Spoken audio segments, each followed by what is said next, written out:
Ce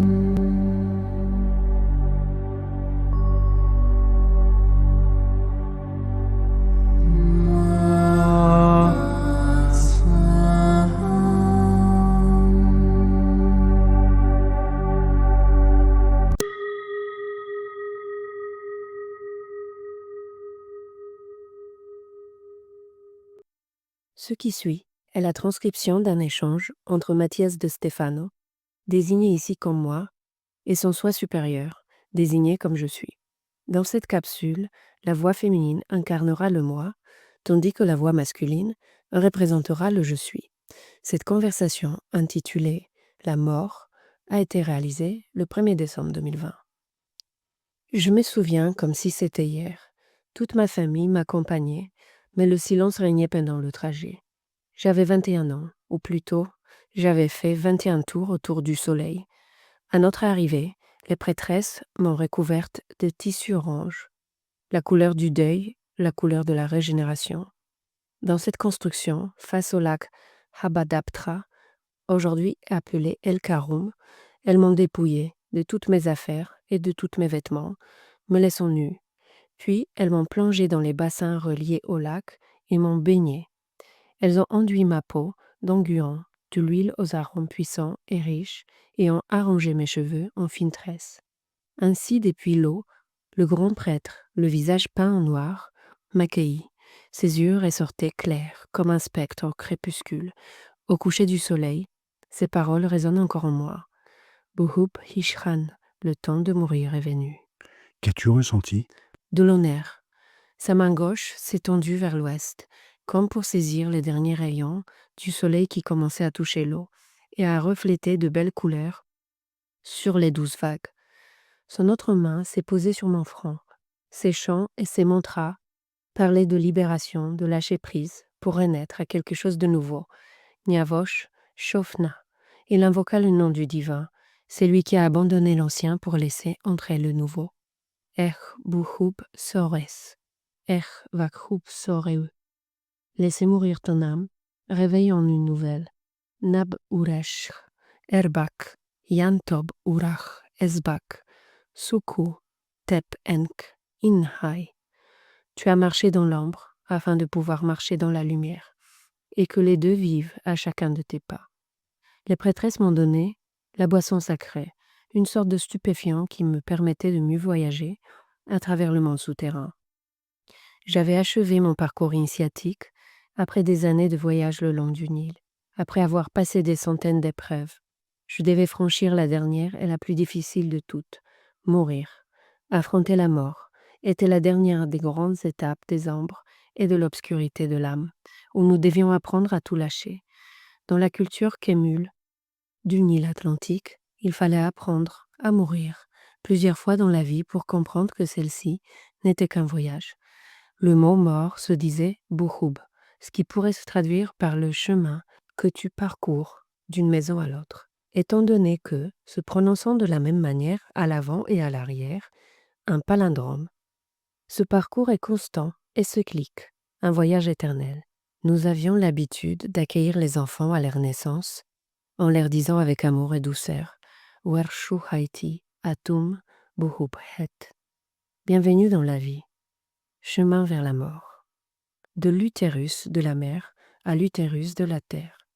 Chaque pas que nous faisions ensuite était un entraînement à la mort. Tous les 7 ans, nous devions faire le point sur notre vie et savoir si nous étions prêts à mourir ou non.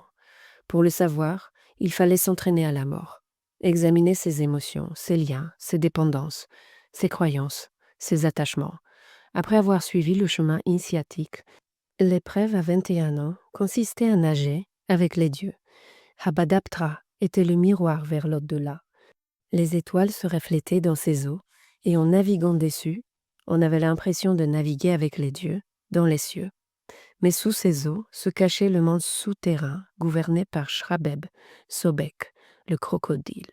La légende disait que le crocodile ne t'attaquerait que depuis les profondeurs des enfers, que nous appelons aujourd'hui le subconscient. Si tu n'étais pas capable d'être en paix avec ton âme, si quelque chose en toi te poussait avec crainte vers le côté. Alors que je me trouvais à moitié dans l'eau, tout ce que j'aimais Ma famille, mon mari, mes proches m'entouraient en silence.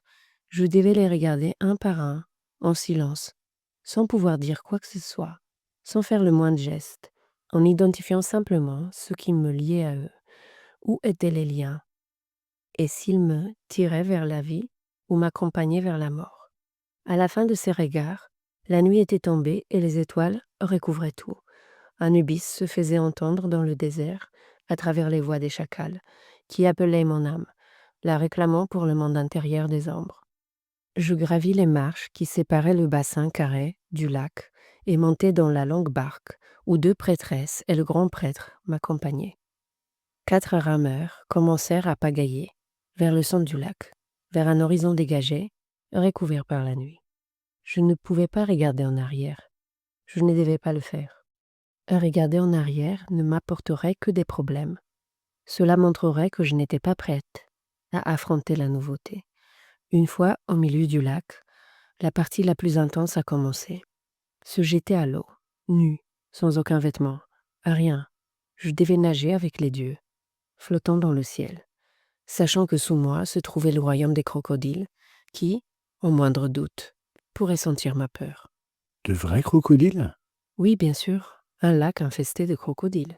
C'est la façon la plus directe d'affronter le subconscient, qui se veille instantanément. Les ombres, la nuit, la peur, l'attachement, tout ce qui nous retient à la sécurité de la vie.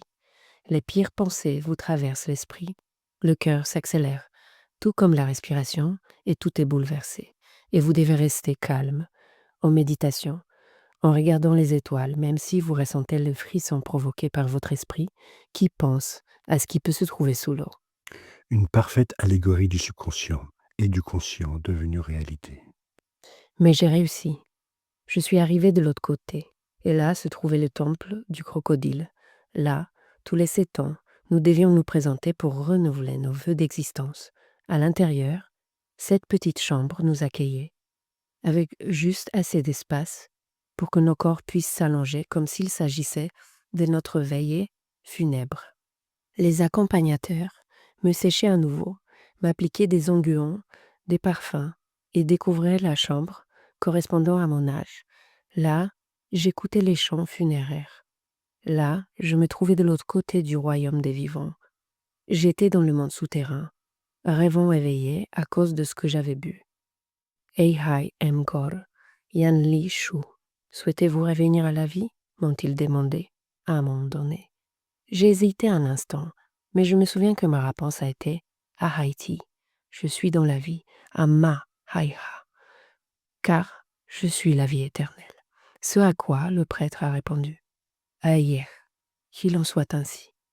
Nous sommes retournés en barque, et cette fois, à nouveau, sans autre vêtement qu'un voile, fin et translucide, attaché par un magnifique collier coloré en forme d'aile sur ma poitrine, flottant délicatement sur mes épaules, à mes pieds.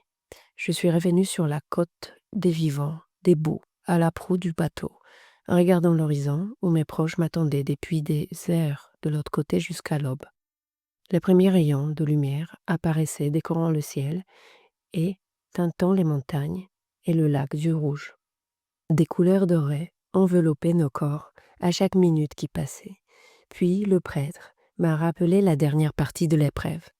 Euhaiti, Ernam, Yornamis, Aus Hai Awan. Donne-toi un nom dans ta nouvelle vie, car ton nom sera son chant de célébration.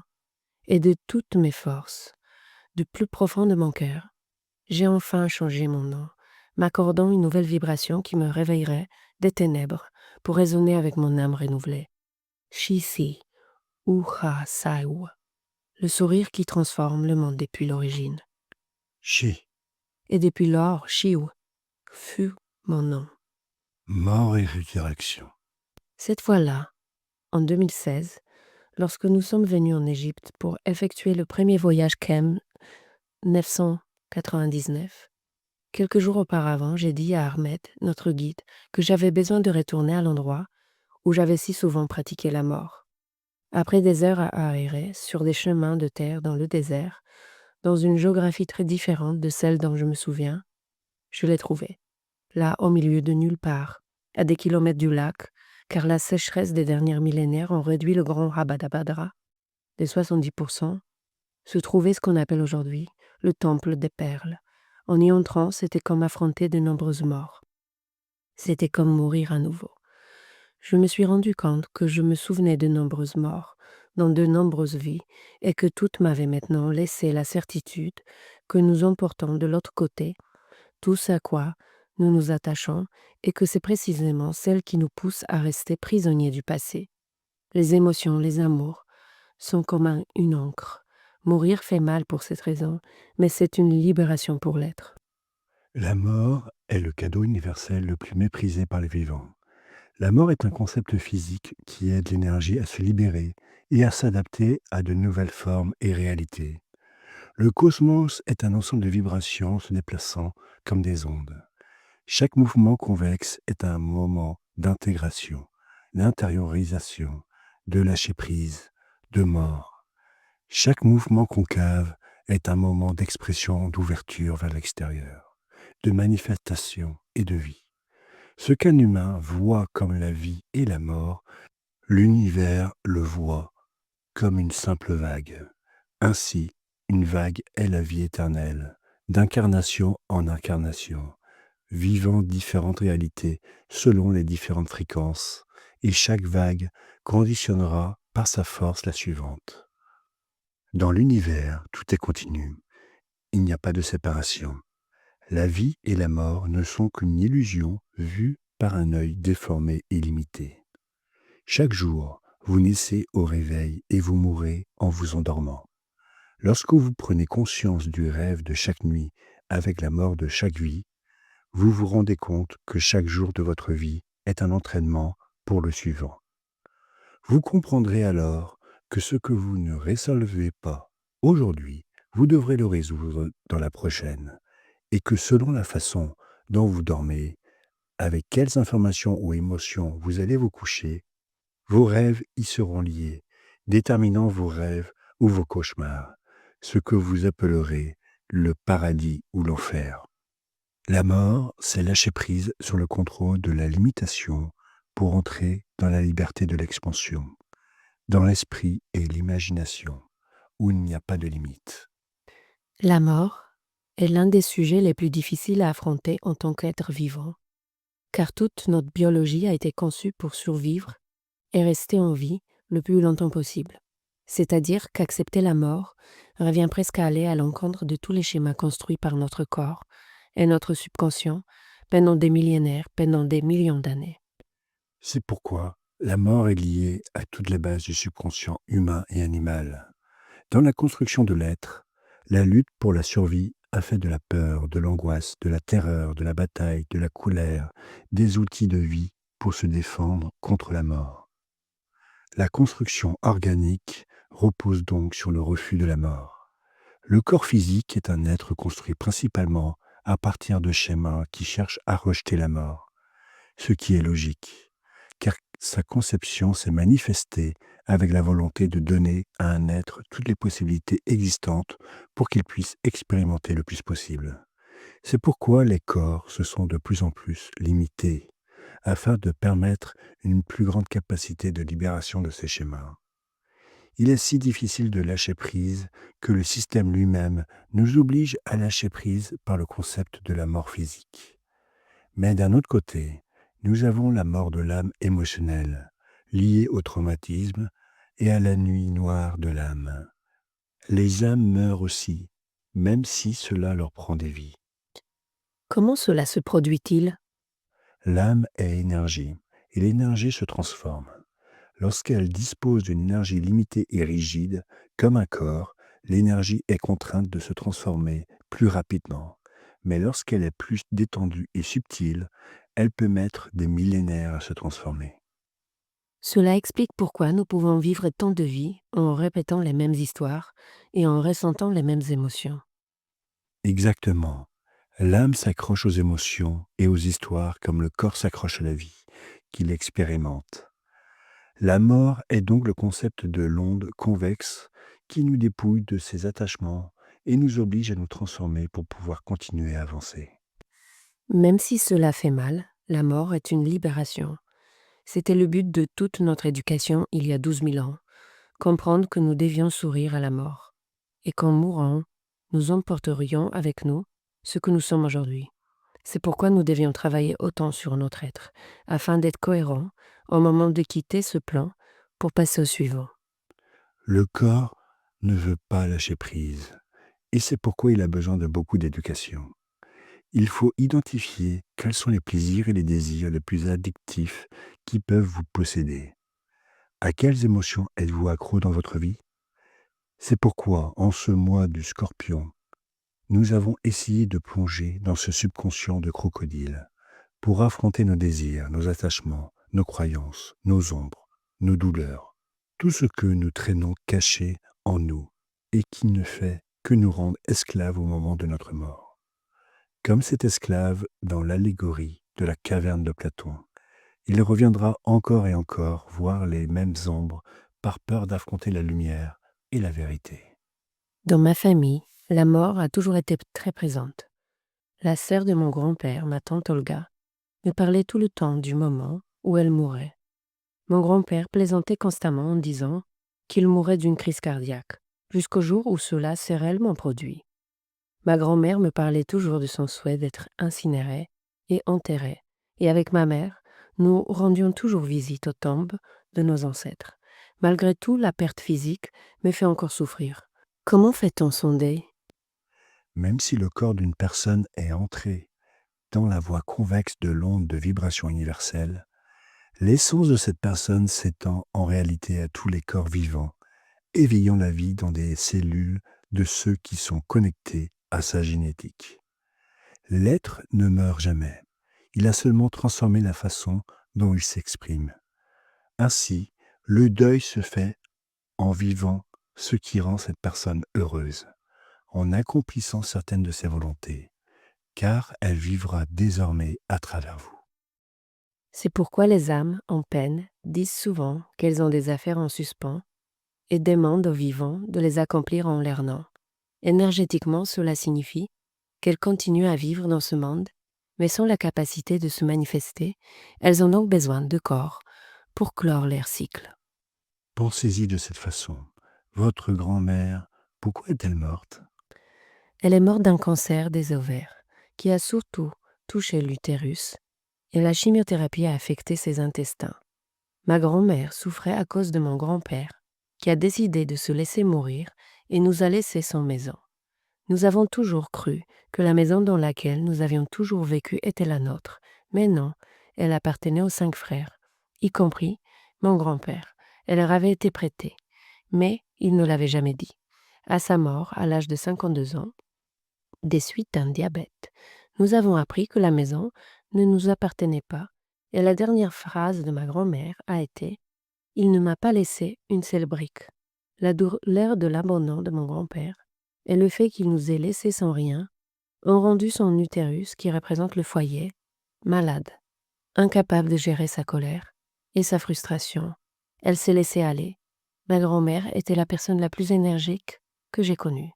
Elle allait faire sa chimio à vélo, toute seule, et elle s'est affaiblie très rapidement. Mon lien avec elle était très fort, et je suis restée à ses côtés autant que possible. Je savais qu'elle allait mourir. Alors j'ai construit un portail sous son lit d'hôpital et je l'ai décoré de nombreuses couleurs et de rires. Je lui jouais de la musique, je lui parlais du pardon, du lâcher-prise et du fait que même lorsqu'elle serait partie, elle serait toujours là et que nous pourrions nous sentir. Je lui ai dit qu'au moment de partir, elle devait lâcher prise sur la douleur et l'angoisse causée par ce que mon grand-père et les hommes lui avaient fait. Cela lui a été très difficile.